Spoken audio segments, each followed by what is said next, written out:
Geçmiş olsun bu arada, İstanbul'da deprem oldu. Duydunuz mu depremi? Şimdi baba, hastamız yurt dışından geliyor. Radyo frekans için geldiğini söyledi. Uyku testine girmiş ve uyku test sonucunda ağır uyku apnesi olduğu söylenmiş. Elimizde test yok. Muayene bulgularına göre, şimdi ben size anlatıyorum.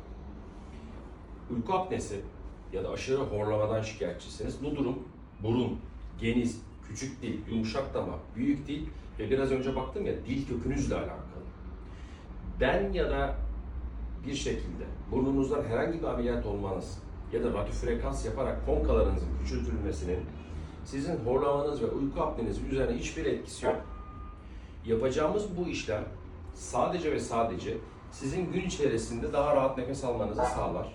Akşamları uykuya dalarken burnunuzdan daha rahat nefes alabilirsiniz. Ama sizin uyku apneniz ve horlamanız burnunuza bağlı oluşan nedenlerden değil. Bunu sürekli vurguluyorum, anlatıyorum. Sürekli videolarda da gösteriyorum.